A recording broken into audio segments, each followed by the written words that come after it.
time. Do you remember, guys? 16,700 something. 77. Anyway, and coming back with these guys was a treat, really. Thanks to the Equality Better Together project in Australia.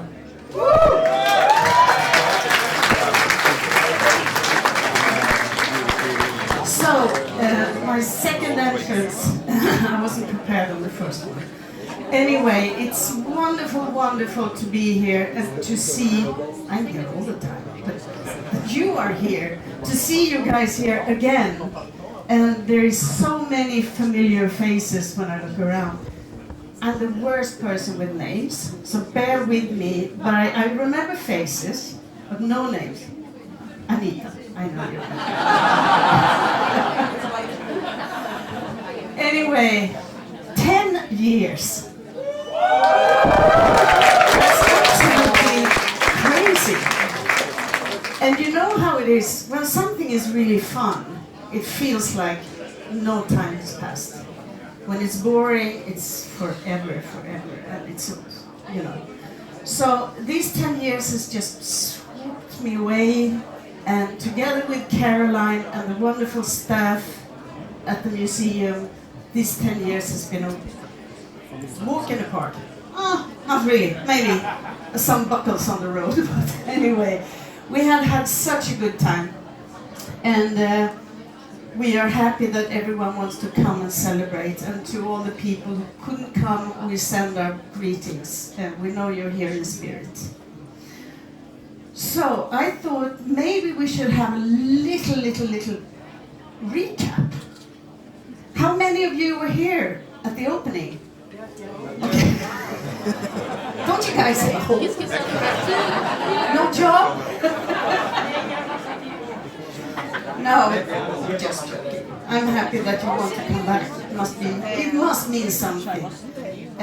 Maybe that we have done a good exhibition for this amazing group that now has taken their music into the future. That's what they've done with the new songs. I still have faith in you. It's just crazy good. Anyway, La La. This was not 10 years ago. 12. Well, yeah, we all were younger back in the day. This is the reason why I'm standing here today, really. I was working with the costumes. You guys have heard me talk about this. I shouldn't do it again. Yeah, okay. I hate to repeat myself.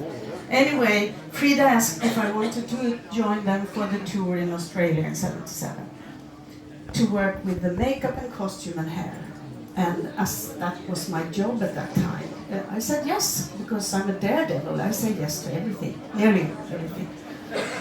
So I took on the job to Australia, and obviously I did a good job because they asked me to come along '79 as well. So these pictures are from '79. '79 we also had a hairdresser, bless her heart, she's in heaven, Elizabeth.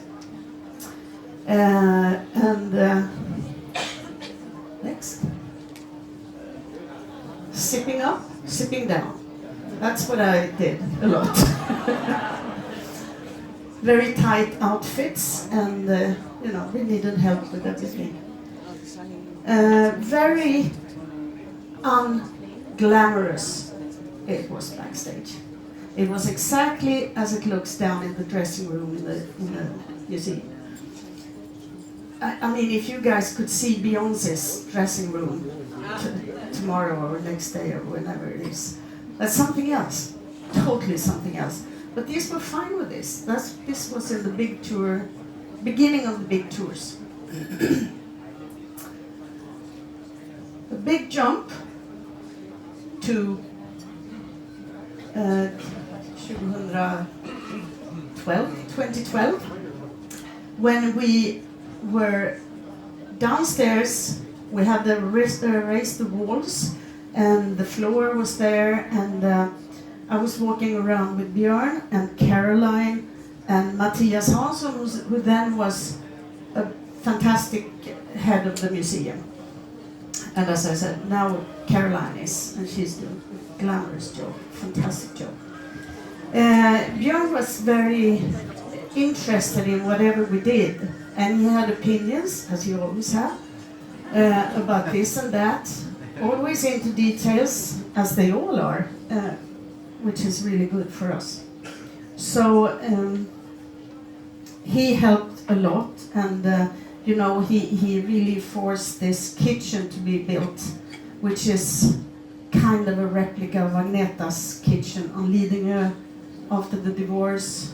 But he was there, they were sending Linda off to school, and he wrote Slipping Through My Fingers.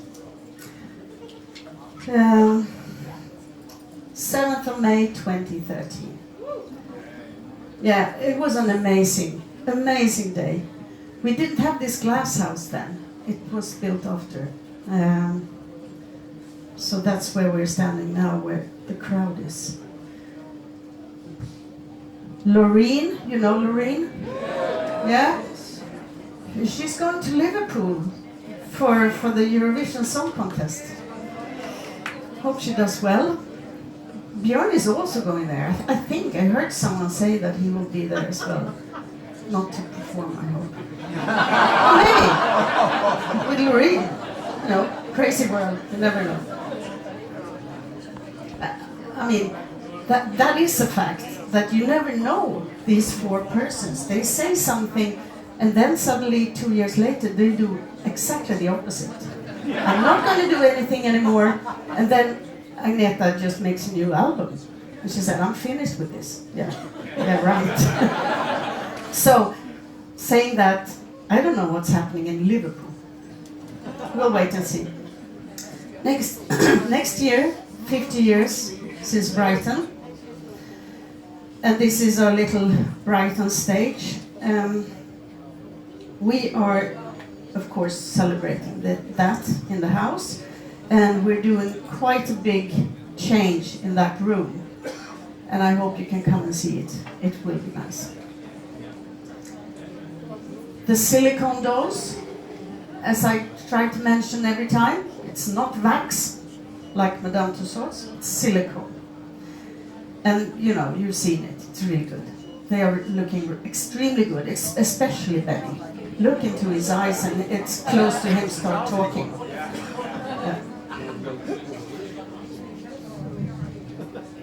Does anyone remember this? Yeah? Good evening, Europe, is what they say every time this competition is starting. So this is about the history of the Eurovision Song Contest.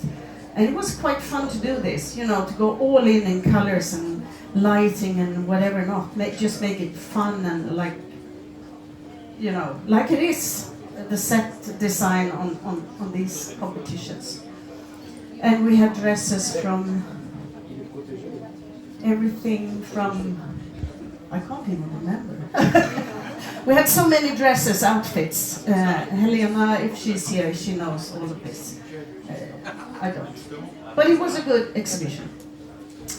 We also did the Swedish Music Hall of Fame #2, I think. We tried to make it a bit, you know, like the old American traditional Hall of Fame with a lot of gold and maybe you remember some of these people. It's the team I work with, especially Anna is my set designer and Gunnar is the lighting designer. They have worked with me on the last 5 exhibitions. They're magic.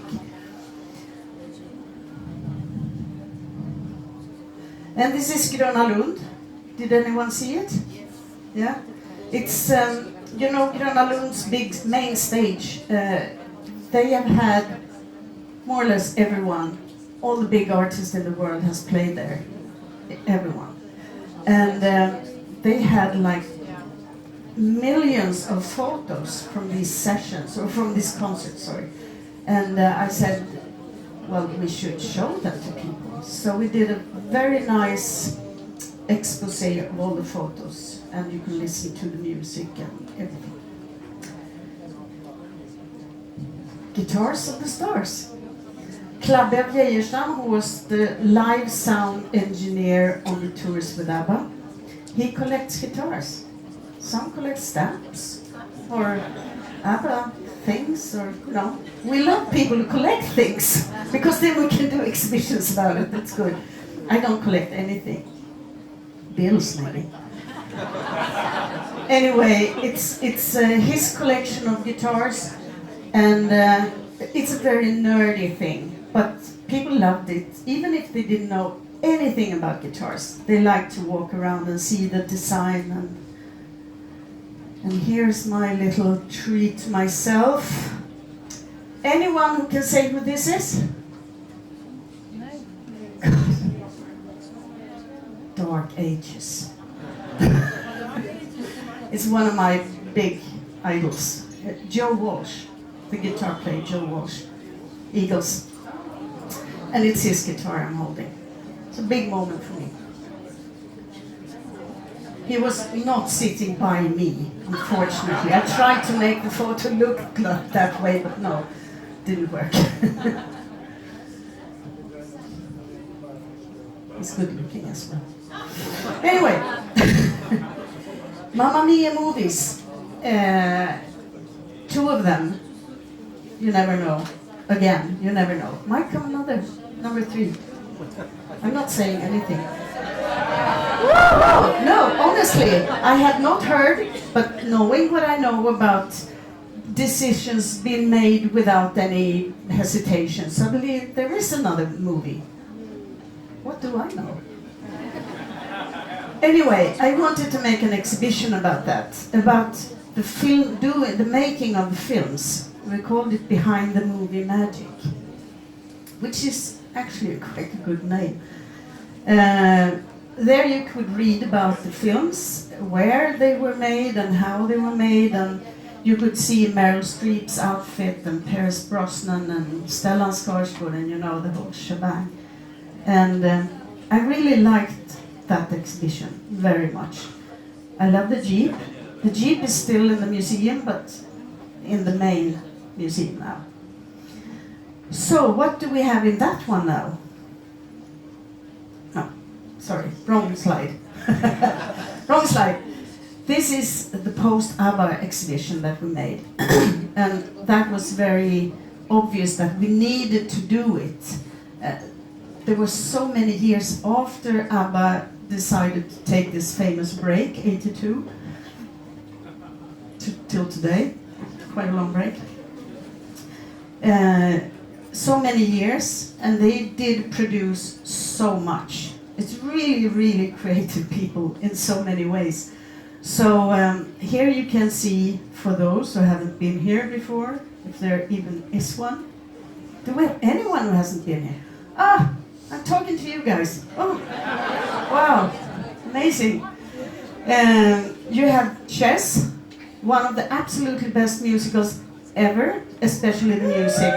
Knockout, I love it. Oh, look at that t-shirt, good, good.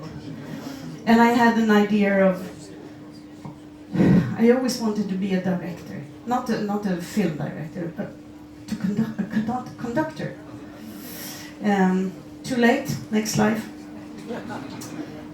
So I tried to figure out whether we could make a, you could conduct chess with a real, what do you call it in English? Partitur in Swedish, where you have all the scores. Music score, yeah. The original music score and everything, and you do it digitally with a camera. And there it is. You think of ideas and some clever guy or girl programming, coding stuff, they figure out how to do it. So please conduct some music when you go down.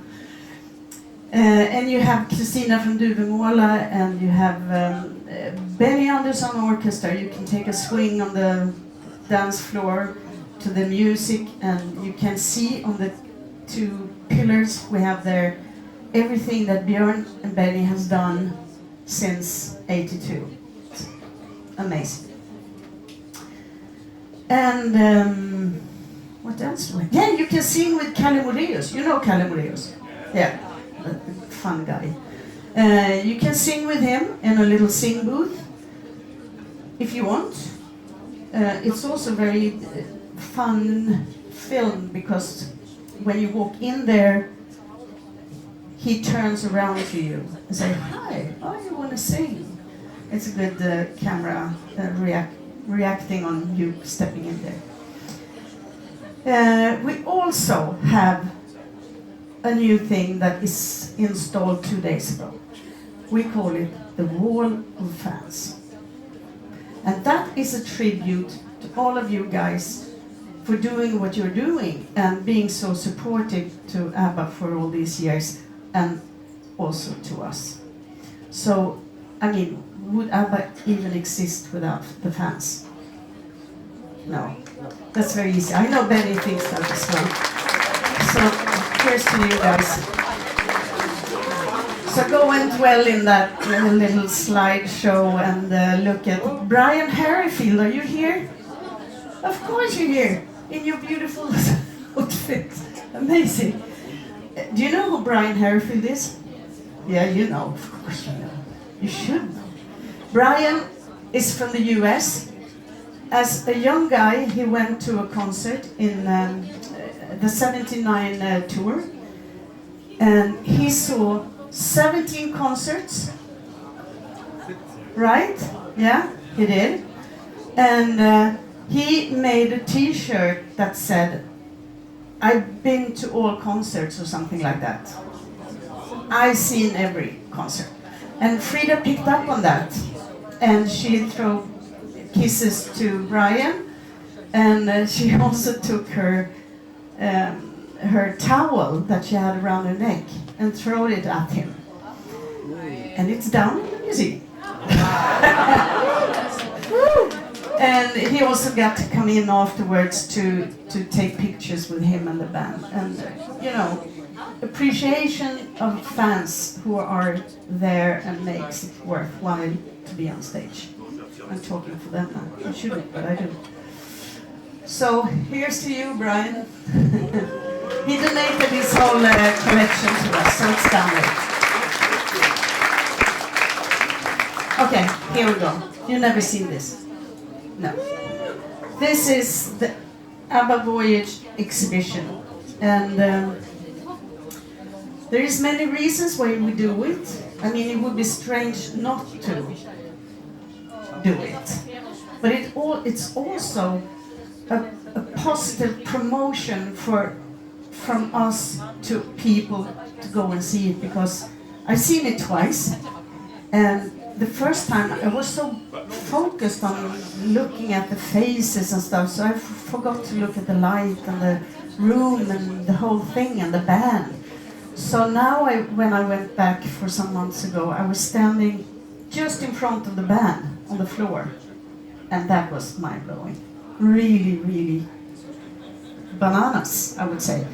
And, you know, people ask you, what is it? I don't know. I don't know. It's them, but it's not.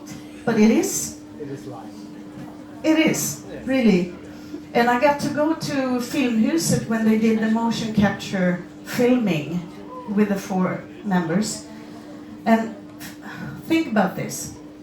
4 ABBA members goes to Filmhuset for every day, for 5 weeks, leaving in the afternoon, going home, coming back next morning. Not one photographer picked up on this. It's still one of my biggest, how did that even come about? That no one realized it. Maybe it's because it's Sweden, and Swedes don't care, really. But it could be some paparazzi from wherever coming over here, but no, nothing. So they were quite happy about that, and they had a good time. And when I came in the first time and I saw them in their mocap suits, I mean, what can you say? They have been in the suits for many days, so they were sort of fine with it. They had come over the stress of walking around in this crazy outfit. You can see it down here. So when I came there, they were walking around this crazy jumpsuits with that dots and the helmet and everything. And they had a good time. They had a good time. And they did a thorough job, so that is important to know that ABBA Voyage is ABBA. Even if it's not them in the bodies, because it doesn't work like that, you know. But it's them, but it's not, but it is. Here we go. So I shouldn't talk more about that. But it has been really fun to do it, but it's also very hard because you don't know how much are we going to show and what are we going to show. And you don't want to give too much away. Should be something left for people that goes to London. But my belief is that when you see this, you get triggered to go and see. That's how people work, mainly. You don't think, oh, now I've seen it, I don't have to go. It doesn't work like that. So we got 5 sets of costumes. We have the Dolce & Gabbana, the Michael Schmidt, and Bea Åkerlund designing everything. And that's what you see here.